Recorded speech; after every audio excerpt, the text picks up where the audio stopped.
This look back at every jersey in the history of FC Dallas first appeared as part of our celebration of Third Degree's 20th birthday. Third Degree was founded in October of 1997 and turned 20 last year. We've run a series of features this season about the history of FC Dallas as part of our celebration, and this is the first article I'm attempting to turn into a YouTube video. So on with our look back at the history of FC Dallas jerseys. First, a special thanks to Dan Crook for creating all these jersey images. And yes, we're cheating and starting in 1996, which makes 21 years, not 20. Stop nitpicking, it's our celebration, we can cry if we want to. 1996. The original Dallas Burn horse logo with a red and black color scheme. The home jersey red, the road jersey white. The highlight color was officially called wasabi green, but locally was often referred to as guacamole green. Black shorts were paired with the red top along with red and white hoop socks, or black socks as an alternative. White shorts with the white top and green and white hoop socks. The white look was very unpopular, and the Burn actually created a more whitish overall kit look to pair with the red top to use when they could instead. The red, black, and wasabi was a great color scheme to launch with, but let's be honest, that's a bad logo and name. Although to be fair, it's better than the first internal working name for the club, the Dallas Doom. AT&T was the club's first kit sponsor. The original MLS jerseys didn't use front sponsors, but rather had them on the lower back, as you see here. People joke that the original MLS names, logos, and jerseys were made by some interns at Nike. While that's probably not technically true, it makes the point Nike didn't use the A-team on the MLS rollout. MLS launched with a bunch of terrible names, logos, and jerseys. Every single team has changed one facet or another of their branding, except the New England Revolution. Even the 1996 team that did arguably get their branding right, DC United, full credit to Kevin Payne for standing up for his club, had to change their logo to make it a little less Third Reichish. Some love should go out to the Adidas teams who were at least not cookie-cutter designs like the Nike kits were. As you can see from the image, the Burn, being a Nike team, got the same cookie-cutter layout as the Tampa Bay Mutiny. The LA Galaxy, the New York, New Jersey Metro Stars, and the San Jose Clash got the other Nike pattern. 1997. It's kind of an aberration to think on it now, as the white kit was the home version, red kit was the road version back in 97. White shorts and a red and white hoop sock were paired with the white top, and the standard black shorts were paired with the red tops and most often with solid red socks. Burn were still using the Bid Horse logo on the front of the jerseys, the colors were still red and black, and the wasabi green was still the highlight. This remains one of my favorite kits in franchise history, especially the red one. The players hated them though because the material was really heavy, and that's a problem in the Dallas Heat. The white version was also worn in the club's first U.S. Open Cup victory. AT&T remained the jersey sponsor, but with a patch added on the back. This was probably done so Nike could make one version of the kit and the club could just slap on names and sponsors. You couldn't buy a jersey with the sponsors on it. I also like the numbers on the front of the jersey, something MLS doesn't do today. 1998 and 1999.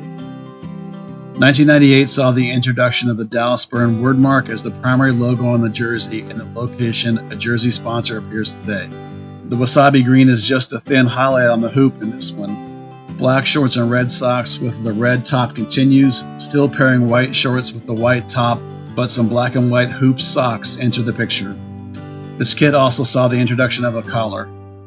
Looking back now, there seems to have been a lot of variance in what was the primary kit in 1998, with white being picked at home the most. That flipped as red became the dominant choice for the home jersey in 1999. New jerseys for MLS teams have, give or take, a 15-month lead time from let's make a new jersey to roll out on the field and in the shops. The 98 and 98 seasons were when fans began to see 2-year cycles on kits in MLS. MLS clubs don't have the jersey demand of European clubs, so most of them don't change jerseys every year. 2000. The last Nike kit for the Dallas Burn. This one kind of has an IX-style center panel to it. Red was the primary jersey with red shorts and red socks, making it the first all-red kit in essence. Boo to the loss of black shorts. I'm not a fan of a solid kit look. The wasabi green was prominent on the white kit, white shorts and white socks with the wasabi and white top. The sponsor panel continues on the back with the jersey change to Frosted Flakes. Not much to say about this one, it wasn't a great kit in my opinion. 2001 and 2002. A season of goodbyes and hellos. So long to Nike, hello to Mexico-based Atletica. Goodbye Coach Dave Durr, hello Coach Mike Jeffries. Goodbye red shorts, hello black shorts again, yay. Goodbye Ajax style center panel, hello smaller side panels. Also say hello to the first third kit in club history. Generally speaking, third kits are not money makers in MLS. Jersey sales, particularly of third jerseys, aren't high enough. FCD is always low in jersey sales anyway, just like attendance and TV ratings. I can't imagine they're connected in some way. Black shorts and red socks with the primary home kit, and white shorts and white socks with the secondary. Black shorts and red socks with the black third kit to make a black and red kit in a Chelsea fashion. Frosted Flakes continues as the kit sponsor. The bird wordmark remains with a small horse badge. All MLS teams adopt a patch on the right sleeve to mark the tragic attack in New York City. And goodbye for the last time, Wasabi Green. You will be missed. 2003 and 2004, the dreaded Southlake kit. Not that the kit is dreaded, but the jersey coincided with the Hunt family taking over the Dallas Burn and making the horribly poor decision to play at Southlake's Dragon Stadium in 2003. The red primary top is paired with black shorts and either red or black socks, and it's an all-white secondary. And no more color. The sponsor, still on the back patch, changes to Radio Shack. The Burn wordmark continues on the front with a small horse logo. No numbers on the front of the jersey. That's something I miss in jerseys of the current day. These kits continued in 2004 when the club moved back to the Cotton Bowl. 2005, the rebrand. FC Dallas, the Bull logo, and hoops. FC Dallas, a name the Hunts and then GM Greg Elliott hoped would be recognizable all over the world as a soccer franchise. Gone was the name Burn, which had failed to grab market recognition in Dallas. The biggest change to most observers is the appearance of hoops. Peter Welton likes to blame me for this, as I wrote an article called Hoops Baby Hoops prior to the rebranding, calling for FC Dallas to go with the hoop look. In my piece, I talked about how pattern can be as much a part of your brand as color. After mentioning multiple pattern options, I suggested red and black hoops with white shorts, similar to Flamengo FC of Brazil. I did not suggest they call the team Hoops. I always felt that was a silly name in this country. Why? Because basketball, that's why. So I'll take the blame on the jerseys, but don't put that nickname on me. Yet, as we've shown in this video, clearly from the early days of the Burn, hoops has been a thing. So in reality, the bigger change in 2005 was dropping the black for blue. Lamar Hunt specifically wanted red, white, and blue as the club's colors. Although in hindsight, one wonders why they chose gray away kits, more unique than white I suppose. The Adidas deal was signed in 2004, but the move to Adidas kits happened league-wide to start the 2005 season. A red and white hoops home jersey with a collar for FCD, red shorts and socks. Because of Chivas USA, it was no surprise the club didn't use blue shorts. Mostly a solid gray top with no collar for the secondary jersey with gray shorts and gray socks. The club continues to use the FC Dallas wordmark on the front with the smaller club logo. The Radio Shack patch stays. Numbers on the front return, and there are blue Adidas 3 stripes on both kits. This is also the era of only black and white numbers being made available league-wide. That wasn't a great look. In August of that year, FC Dallas moved to Pizza Hut Park in Frisco, Texas. Goodbye Cotton Bowl and the best surface in MLS. Strangely, only a single season kit cycle for this jersey. If I recall correctly, the 2005 kits were thrown together rather quickly by Adidas with existing fabric options after the deal was signed in 2004. From scratch kits for each club were rolled out league-wide a year later. 2006 and 2007. Not a whole lot changed from the season before other than a universal Adidas fabric pattern. Red shorts and socks with the red and white hoop primary, but the road kit is now gray hoops rather than solid gray. Still with gray shorts and socks though. The biggest item of note is obviously the Tigres tribute jersey. This was where an FC Dallas had entered into a sister club agreement with Tigres and was playing the Rio Grande Plate friendly series. FCD wore blue shorts and socks with his third kit featuring T-Grace colors. Radio Shack still on the back of the jerseys, numbers still on the front, still only black and white numbers from MLS. No collar on any kit, it's gone for good it seems. 3 stripes blue on the top, red on the gray top, and yellow on the third kit. 2008 and 2009. The LH patch tribute to Lamar Hunt makes its debut. Adidas continued their 2-season cycles of new fabric patterns. This one had hoops going around the sides, albeit at an angle, and a solid white back panel for number clarity. A blue hoop makes its debut. The FC Dallas word mark continues with the small badge and the sponsor patch is gone. Slanted MLS numbers are used league-wide in black or white only. Red shorts and socks with the primary kit, white shorts and socks with the white secondary, even though it's really blue and white hoops. And the Adidas 3 stripes were in the opposite color of the hoops. 2010 and 2011. FC Dallas still rolling in red and white or blue and white hoops as Adidas continues 2-year jersey cycles. The biggest change is the solid side panels and the solid colored back panels. The Adidas 3 stripes are now in white on both jerseys as the shoulders are solid colors. Red shorts and socks with the red top, white shorts and either white or blue shorts with the blue top, which often makes the secondary kit not very white at all. White numbers on the back of both jerseys. The FCD word mark is still in place with the small club logo. This is probably my favorite version of the FC Dallas color on white hoops. 2012 and 2013. Another 2-year cycle, this one saw the addition of the highlight trim along each hoop. Also the major news of a jersey sponsor in the middle of the 2012 season.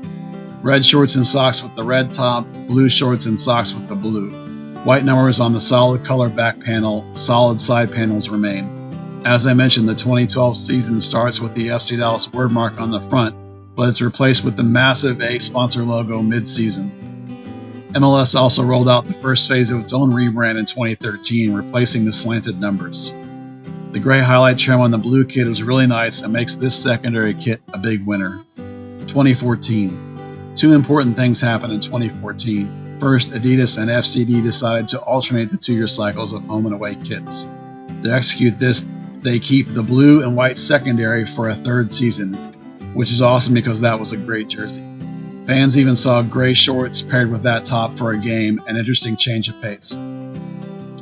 So only the red primary is new for 2015.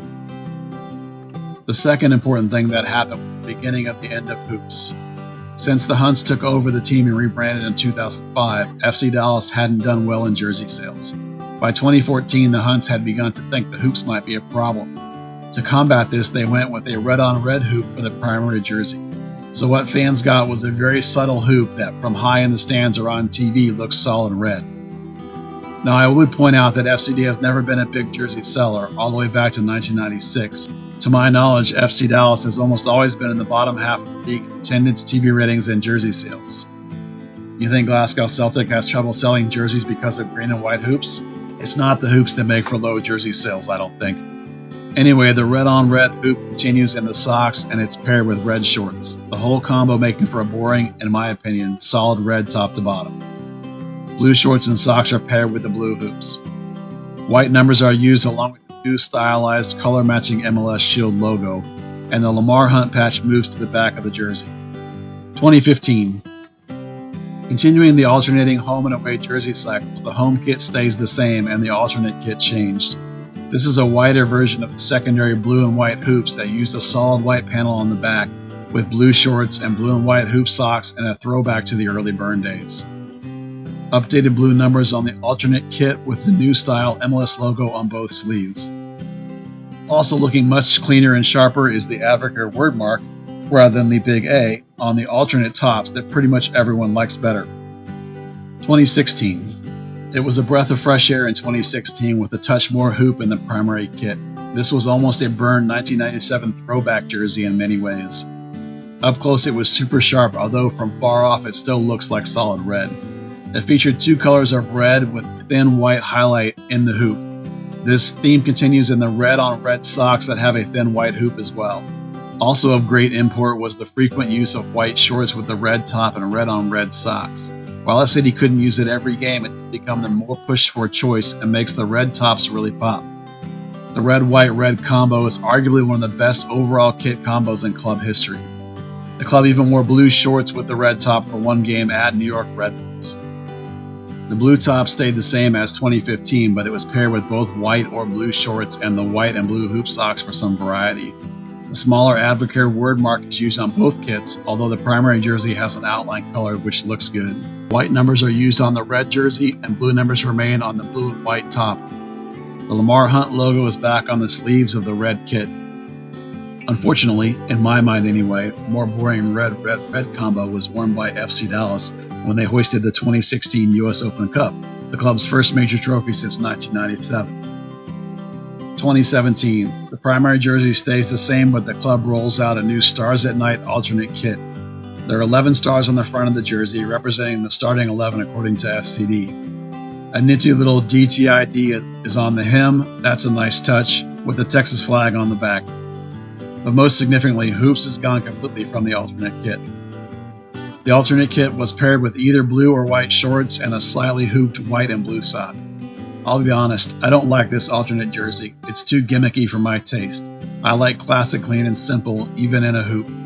I like something easily recognized from atop the stands and on TV. Thankfully, the small Advocare logo continues on both versions with the color outline. White numbers on the home kit, blue on the alternate. 2018. Finally, we come to the current season. FC Dallas goes all in on the Texas theme as the Stars at Night secondary kit continues and the club introduces a Texas flag style primary kit. The red top is mostly red but has a white panel at the top of the front where the club logo is. It also features blue sleeves. Red shorts and blue socks complete the look. Thank goodness for the blue socks, or this would be an almost all red kit again. This jersey isn't terrible by any means, although it's still a bit gimmicky for my taste. But I do lament the death of Hoops. Hoops, white or pinstripes, have been relatively consistently part of the club's branding since their earliest days. I will miss them. So what's next? We know the primary kit won't change for 2019 due to the 2-year cycle, but there is a new secondary kit coming. We know next to nothing about this new road jersey right now. We do know the color scheme will remain red, white, and blue. The jersey will probably have a heavy Texas influence, and it will probably be in the region of white as its predominant color. And we know Advocare will be on the jerseys through 2020, but we know little else, so stay tuned to see where FC Dallas goes next. I'm new to this, so I almost forgot. Hit the like button, subscribe, and hit the notification. Every little bit helps us out.